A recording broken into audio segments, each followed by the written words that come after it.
Ciao ragazzi, ben ritrovati nella baia. Oggi abbiamo delle novità fresche da condividere con voi, sia sul canale che ovviamente, come sempre, come ogni lunedì, sul mondo del gaming e della VR. Quindi sapete cosa facciamo? Come al solito, mollate gli ormeggi, issate le vele e salpiamo tra le onde delle Game News.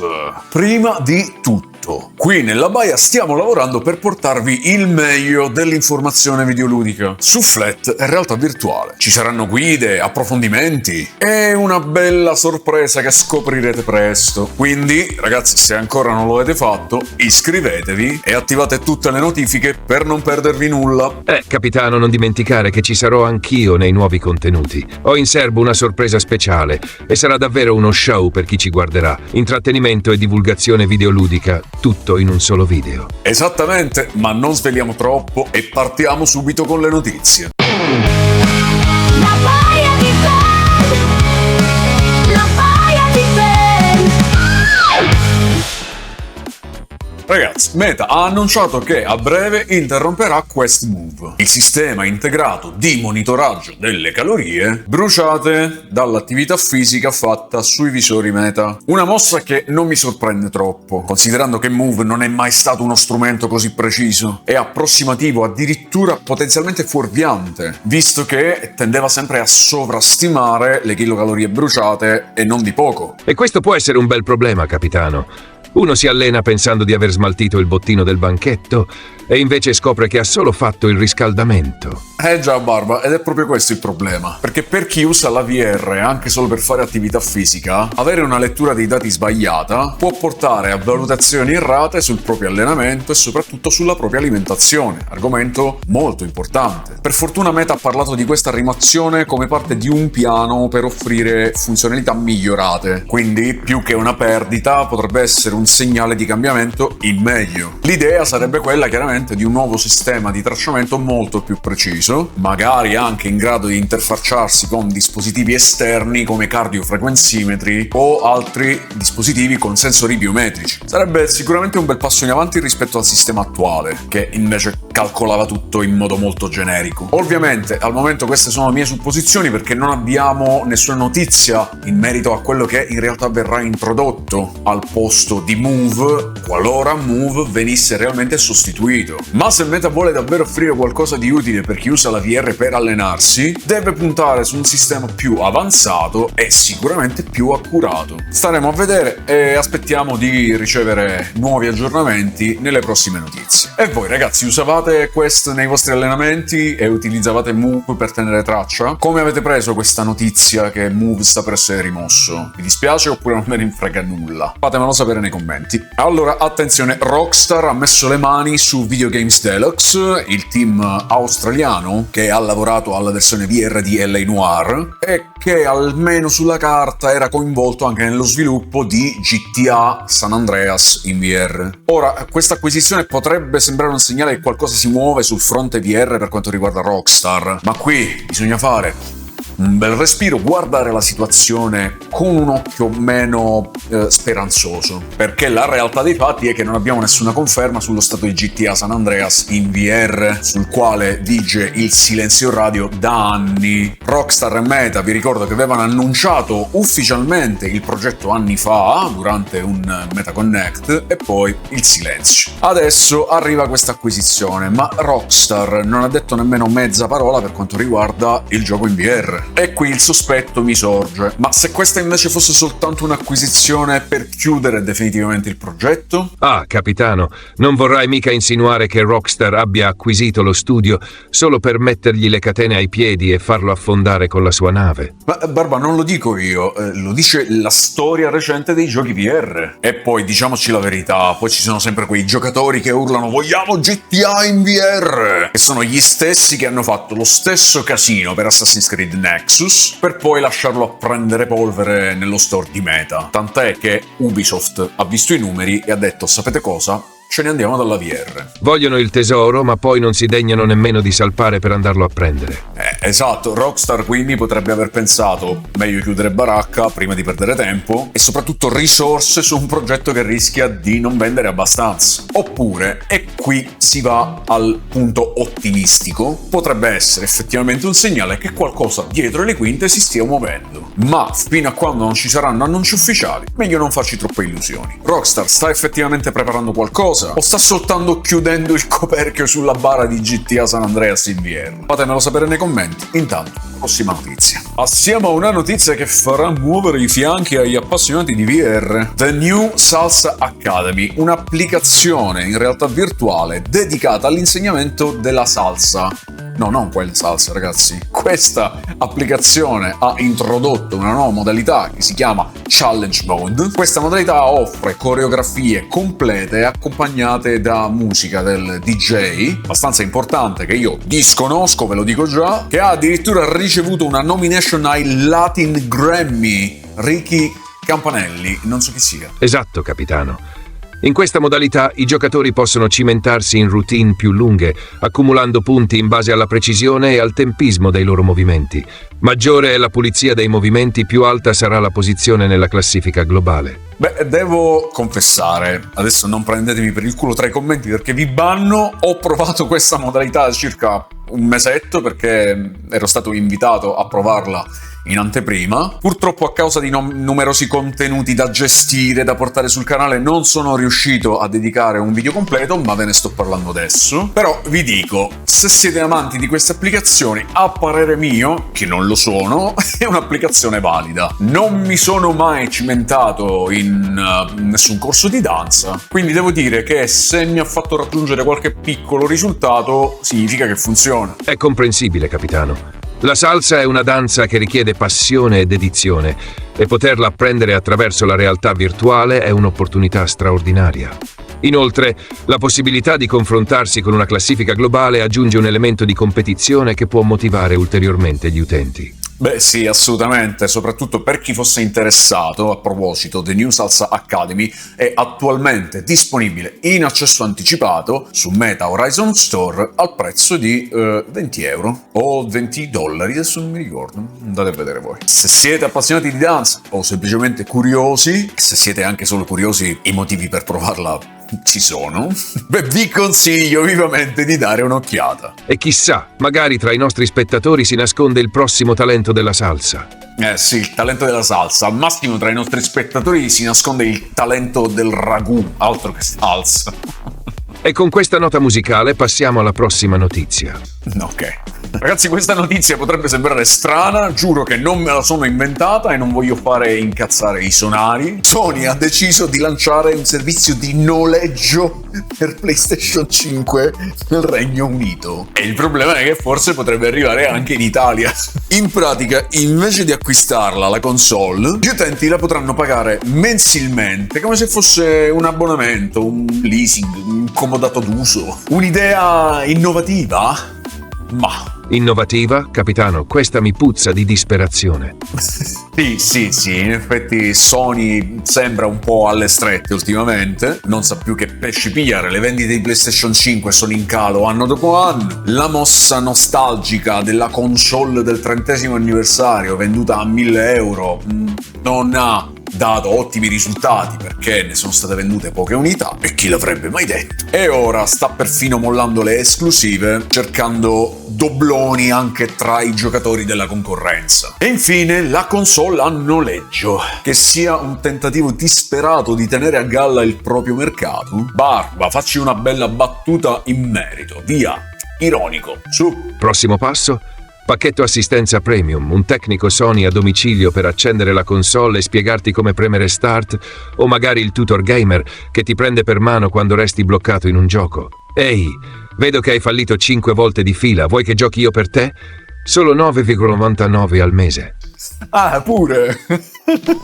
Beh, a questo punto, sai, invece io mi immagino una specie di PlayStation 5 social service. Sai, con lo psicologo di supporto, quando il gioco diventa troppo frustrante, il boss è troppo difficile. Va bene, non ti preoccupare, sappiamo che Malenia è ingiusta. Tu respira e riprova. O il PS5 Deluxe Home Care, dove un team di esperti ti porta le patatine sul divano mentre giochi, accarezzandoti la testa e dicendoti che sei un vero gamer. Barba, avevamo detto che non dovevamo fare incazzare i sonari, ora li sentirai tra i commenti e mi toccherà fare un'altra puntata di commenti idioti. Insomma, Sony è evidente che stia cercando di reinventarsi, quindi se questo noleggio diventa effettivamente una soluzione vincente, bene per Sony, altrimenti l'alternativa è che sarà un'altra trovata discutibile. Lo scopriremo solo vivendo. Intanto, se volevate una PlayStation 5 ma non la potevate comprare, adesso potete affittarla nel Regno Unito. Sempre che tra una rata e l'altra non vi venga in mente di prenderle una di seconda mano a metà prezzo e magari ve la vende Sony con il nuovo mercato dell'usato.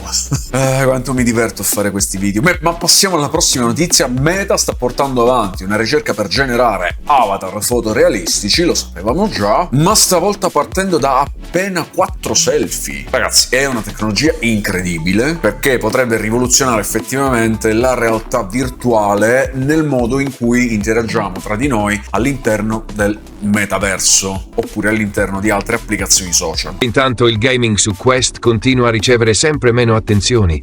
Ah, capitano, che sorpresa!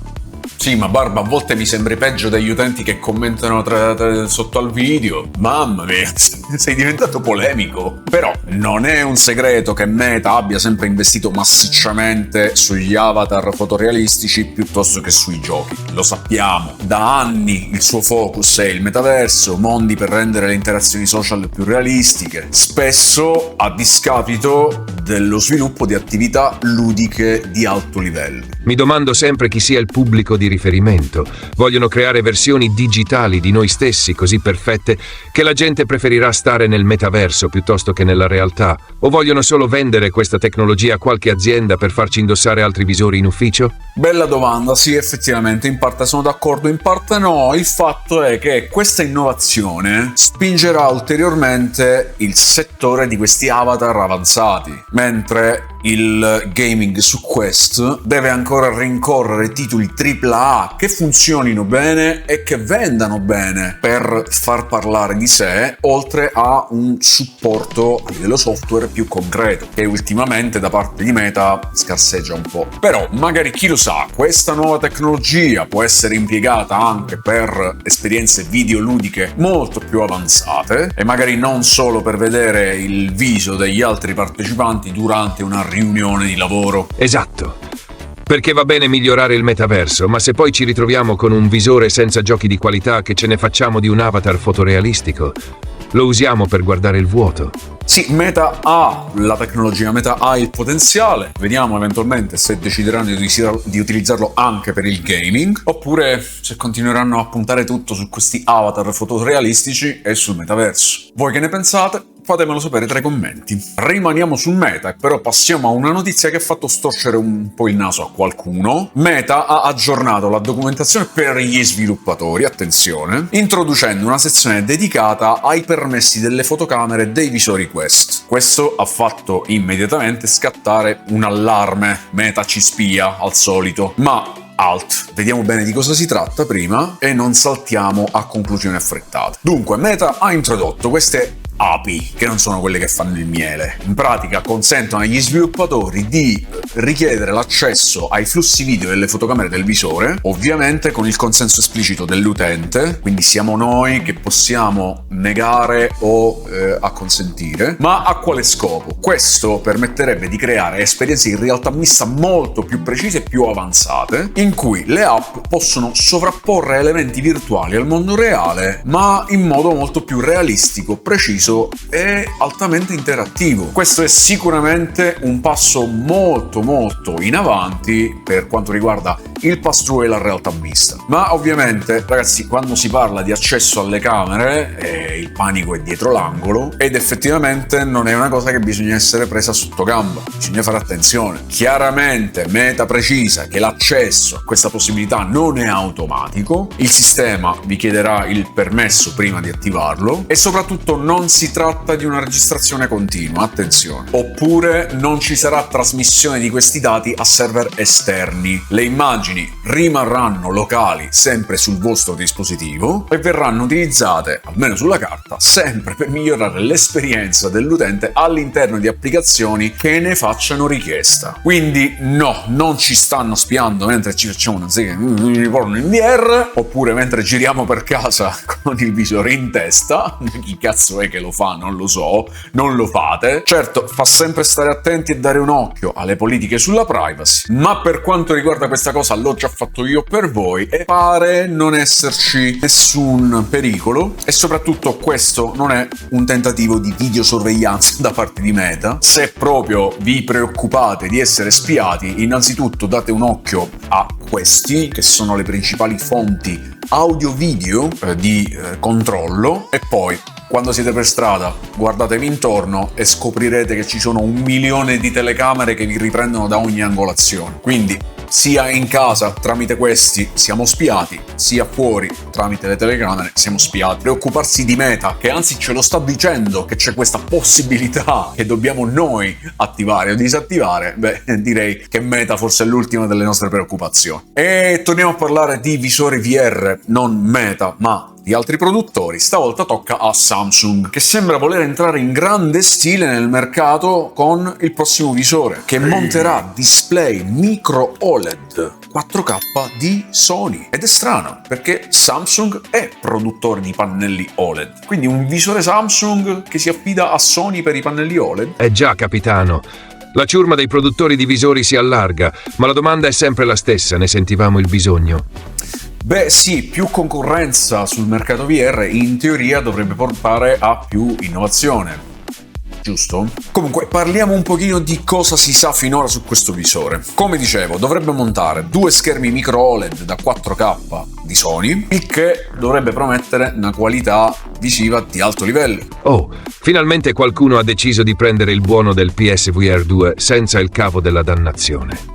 Barba, lo sai che la gente è sensibile sul PSVR 2, soprattutto chi l'ha comprato. E in ogni caso, meglio PSVR 2, perché qui viene il bello. L'uscita di questo visore Samsung è prevista per il terzo trimestre del 2025. E poi c'è il prezzo, ma non dovrebbe essere un problema, perché, piccolissimo dettaglio, stiamo parlando di $3.500. Ah, ma è un affarone, capitano.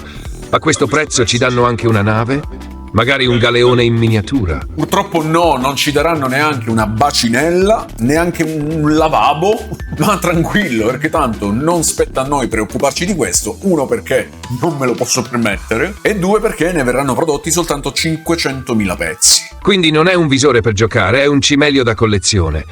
Lo compri, lo metti in vetrina e ogni tanto lo spolveri mentre versi una lacrima pensando al tuo conto in banca. Sì, praticamente sì, è quello che faccio ogni giorno io la mattina quando mi sveglio, e ancora una volta però ci conferma che il futuro della VR sta puntando sempre di più in alto, sicuramente, ma anche sempre di più lontano dai nostri portafogli, o almeno della maggior parte dei nostri portafogli, perché magari qualcuno se lo potrà permettere, beato lui. E pensare che noi poveri pirati ci esaltiamo per un'offerta a 20 dobloni sullo store. 20 dobloni sullo store, so soldi, cazzo.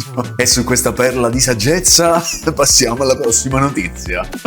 Bene, ritorniamo a parlare di uno degli argomenti preferiti della baia, i giochi. Purtroppo non è una bella notizia, perché è una cosa che è arrivata all'improvviso e sta facendo discutere molto. Meta ha deciso di rimuovere, senza preavviso, soprattutto a quanto pare senza neanche preavvisare gli sviluppatori, Toast Interactive, che hanno chiuso i battenti qualche settimana fa, di Reach, Splunk Experience e Max Mustard. Ma attenzione, non è la prima volta che succede. Già, capitano. Pare che Meta abbia un gusto particolare per le rimozioni silenziose. Uno si distrae un attimo e puff, un gioco sparisce nel nulla come dobloni nel mare in tempesta. Sì, esatto, ricordiamo per esempio altri casi, magari qualcuno non lo sa, Stormland, Edge of Nowhere, giochi che finché erano disponibili erano più snobbati di un forziere chiuso a chiave senza la chiave. Poi quando sono stati rimossi Stormland ed Edge of Nowhere sono diventati dei must have, i migliori giochi della VR, tutti li volevano. Ah, che meraviglia! La nostalgia a comando, nessuno se li filava prima e adesso sembra che abbiano strappato via pezzi di storia dei videogiochi. Effettivamente, se dobbiamo parlare un attimo di Richie Splunk Experience, gioco famoso per far tremare le gambe a chiunque avesse il coraggio di avventurarsi su una tavola virtuale sospesa nel vuoto. Insomma, era una tech demo che veniva utilizzata soprattutto per far provare il visore a chi non l'aveva mai provato e soprattutto per far terrorizzare chi avesse problemi con le altezze. E Max Mustard invece? Un platform simpatico ma niente di rivoluzionario. Eppure ora che è sparito c'è gente che ne parla come se avessero cancellato il miglior gioco VR della storia. Beh, comunque sì, al di là dei gusti personali, Barba, oggi sei particolarmente polemico e piccato nelle risposte, eh? Il punto è che chi li aveva già comprati può continuare a giocarci, ma per chi voleva provarli, adieu. La cosa preoccupante che ci dovrebbe far pensare è questa pratica di rimozione improvvisa. Potrebbe diventare più comune? Magari oggi sono questi, domani tolgono Metro Awakening oppure Batman e chissà quanti altri titoli potrebbero sparire dal catalogo. E quindi, cari razziatori, se avete un gioco che vi interessa, accaparrarselo subito, prima che venga inghiottito dagli abissi del digitale. Sì, ragazzi, e ovviamente se volete farlo con lo sconto, entrate nel gruppo Telegram che trovate nella descrizione del video. Ogni gioco che trovate c'è il suo link, quel link vi farà avere il 10% di sconto. Se state cercando un gioco che non è in quella lista, venite a chiederlo direttamente al capitano Ben e vi fornisco il link e vi prendete il gioco col 10%, così se lo tolgono ce l'avete già. Ma voi ragazzi, cosa ne pensate di questa rimozione selettiva di meta? Voi siete riusciti a giocare a questi due giochi oppure ormai ve li siete persi? Fatemelo sapere tra i commenti e ricordate che in ogni caso questi giochi sono disponibili già su altre piattaforme, Steam, PSVR 2, Pico. Il problema è solo su Meta. Ragazzi, vi rubo solo 10 secondi. Fare questi contenuti richiede passione, molto tempo e a volte anche denaro perché devo comprare i giochi e le altre cose che vi porto. Quindi, se volete ringraziarmi e magari supportare quello che faccio per voi, sotto al video c'è il tasto grazie per lasciare qualche doblone nel forziere della baia. Andiamo avanti. Oh, abbiamo una bellissima novità per i fan di Walkabout Minigolf, tra questi ci sono anch'io. È arrivato un nuovo DLC, si chiama Mount Olympus Walkabout Course e quindi prepariamoci a mettere alla prova le nostre abilità all'interno di un campo da golf che ci porta dritti dritti nell'antica Grecia, tra templi, divinità, montagne mitologiche, quindi non una qualsiasi partita di golf, eh? Eh sì, capitano. Immagina di colpire la pallina mentre ti passa sopra la testa un dio greco, pronto a scatenare il suo potere su di te. Un colpo di golf con tanto di fulmine di Zeus. Non c'è niente di più epico. Esattamente, sì. Come sempre, se volete mettere le mani su questo nuovo DLC, vi invito a utilizzare il link che trovate nel primo commento per acquistare il gioco base e poi il DLC. Il gioco base, se non sbaglio, costa sulle 7 euro, non vorrei sbagliare, e poi il DLC che costa 3,90 euro. Però se utilizzate il mio link avete anche lo sconto come sempre, quindi se lo volete non lasciatevelo scappare. Oh, sconto! Perché pagare il prezzo pieno quando puoi fare come noi e risparmiare qualche doblone da usare per comprare altro, magari per altri giochi da aggiungere alla collezione? Chi lo sa? Sì, Walkabout Minigolf comunque non è solo un gioco qualsiasi, è anche un gioco degli appuntamenti fissi che abbiamo nella baia, che è Serata nella baia, dove settimanalmente ci ritroviamo insieme per giocare. Quindi sapete cosa significa? Preparatevi, perché presto faremo una partita proprio in Walkabout Minigolf per testare questo nuovo campo. E ovviamente, se ce l'ho io, voi non avete bisogno, quindi vi basta il gioco base, perché la partita la avvio io che ho il DLC e quindi voi unendovi potete entrare nel campo senza avere il DLC. Quindi un motivo in più per prendere il gioco base e venire a giocare con noi. E chi non si unisce a noi in questa partita rischia di essere lasciato a guardare mentre gli altri si divertono, come il pirata che resta sulla nave a pulire i cannoni. Mamma mia, sì, comunque vi ricordo che per chi vuole fare shopping a prezzi scontati non vi dimenticate gruppo Telegram in descrizione, ve lo dicevo prima. O altrimenti c'è l'altro gruppo Telegram, si chiama la chat della baia, potete entrare all'interno di questo gruppo per chiacchierare con il resto della ciurma e trovare giocatori per le vostre partite. A proposito, capitano, preparati a fare un bel buco in uno su questo DLC o ti caccerò fuori dalla ciurma. Barba? Ma che cazzo sei impazzito? Tu non cacci via proprio nessuno. Ti spengo, cazzo. Ragazzi, fatemi sapere tra i commenti se volete unirvi insieme a noi per una partita in Walkabout Minigolf. Se il video vi stia piacendo, like, se non siete iscritti iscrivetevi. Andiamo avanti. Bene, passiamo all'argomento successivo, notizia che riguarda un argomento recente molto controverso. Parliamo di Monster Hunter Wilds. È arrivata una mod per Monster Hunter Wilds che tutti stavano aspettando e finalmente ci consente di cambiare l'aspetto del nostro personaggio, darle un tocco personalizzato, ma ecco c'è una piccola questione. Eh sì, capitano, perché questa mod che promette di darci nuovi outfit e personalizzazioni non è gratuita. I modder si stanno facendo pagare per qualcosa che modifica il lavoro di qualcun altro. Ma dove stiamo andando a finire, eh? Modificare un gioco già esistente e chiedere soldi per farlo è un po' come se un pirata ti rubasse la mappa e poi ti chiedesse anche un riscatto per fartela vedere. Esatto, e il problema principale è che questo tipo di modding non è il creare qualcosa di nuovo dal nulla. Stai semplicemente cambiando l'opera di qualcun altro. E ragazzi, vi ricordo che questo è illegale perché i giochi sono coperti da copyright. Non esistono mod legali fatte da terze parti, a meno che non sia lo sviluppatore ad autorizzarle. Per esempio le mod per Alyx autorizzate da Steam tramite il workshop. Ora, per quanto possa essere bello vedere delle modifiche anche che migliorano a volte il gioco o che inseriscono nuove funzionalità o che migliorano le funzionalità già pensate dagli sviluppatori, beh ragazzi, il fatto che però si chiedano soldi per fare utilizzare queste mod è un po' discutibile, e voglio utilizzare un eufemismo. Eppure, invece di pagare qualcuno per modificare un gioco già fatto, non sarebbe meglio supportare gli sviluppatori del gioco originale? Loro sono quelli che hanno investito tempo, soldi e risorse per crearci un mondo in cui possiamo vivere e giocare. Pagare un modder per farci apparire più belli nel gioco mi sembra come dar soldi a chi ti ruba il tesoro invece che al capitano che ti ha guidato alla sua scoperta. Dobbiamo ricordarci che dietro a ogni gioco c'è un team di sviluppatori che crea il contenuto con passione, impegno, investimento di tempo, e parliamo anche di anni, e denaro, e parliamo anche di milioni. Ragazzi, Monster Hunter Wilds vi fa pagare per cambiare il personaggio? La prima volta è gratuito, la seconda volta o la terza lo dovete pagare? Se proprio vi volete cambiare il personaggio, tanto dovete pagare lo stesso, pagate lo sviluppatore. Supportiamo gli sviluppatori che hanno impiegato anni della loro vita nello sviluppo di un gioco, piuttosto che un modder che scarica il codice oppure in qualche modo riesce a modificare qualcosa all'interno del gioco con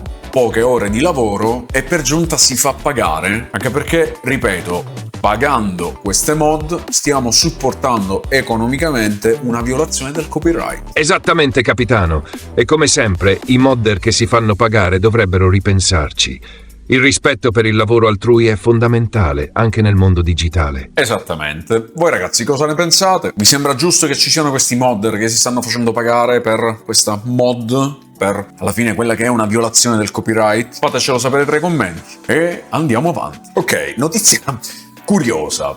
Interessante ma curiosa, perché sto per parlarvi di una nuova tecnologia che ci permetterà di sentire i sapori in realtà aumentata. Sì, avete capito bene, si chiama eTaste, nuovo dispositivo che potrebbe portare il nostro senso del gusto nel mondo virtuale. Immaginate di poter mangiare una pizza in un mondo virtuale mentre state giocando, magari, che ne so, bere un cocktail in Horizon, ma senza mai muovervi da casa vostra, soprattutto senza doverlo pagare. Fantastico, no? Fantastico, capitano. Immagina, ti siedi a tavola con un piatto virtuale di spaghetti e finalmente puoi gustarlo. Ma chissà come reagirebbe il nostro corpo quando, dopo aver mangiato un piatto di spaghetti virtuali, il sistema ti servisse un buon bicchiere di vino virtuale. Tutto molto sensoriale. Esatto, però dai, Barba, ammettiamolo. Chissà come si potrebbe sfruttare questa cosa nei porno in VR. Immaginate, vabbè, non possiamo proprio dirlo, vero Barba? Mi confermi?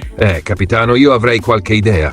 Ma direi che dobbiamo mantenere il livello della conversazione, altrimenti finiamo per farci cacciar fuori dalla baia. Anche se sappiamo tutti che quella tecnologia potrebbe avere un'applicazione interessante. Beh sì, dai, un pizzico di ironia ogni tanto non guasta mai. Non fare il bacchettone. Ma tornando seri, e-Taste sembra essere davvero una tecnologia promettente tanto quanto inutile. Sicuramente un passo in più verso la realtà virtuale totale, in cui si può toccare, sentire, percepire e adesso anche assaporare. E chissà che magari un giorno non finiremo tutti con un mini frigo virtuale per soddisfare i nostri gusti nel metaverso. Certo, Barba, però io per adesso mi accontento soltanto di vederla, la pizza, senza assaporarla. Comunque, che ne pensate? Fatemelo sapere tra i commenti. Vi piacerebbe vivere un'esperienza virtuale che coinvolga anche il gusto? Magari per una serata romantica in VR? Fatecelo sapere. Concludiamo con Kingdom Come Deliverance 2, che sta facendo parlare di sé praticamente fin dalle primissime ore della sua uscita fino a qualche secondo fa, con l'ultima notizia che ci fa sapere che il gioco ha già recuperato il suo budget di appena 50 milioni. Un risultato incredibile per un RPG che si è sempre fatto notare per la sua attenzione al realismo. Non è mica da tutti, eh?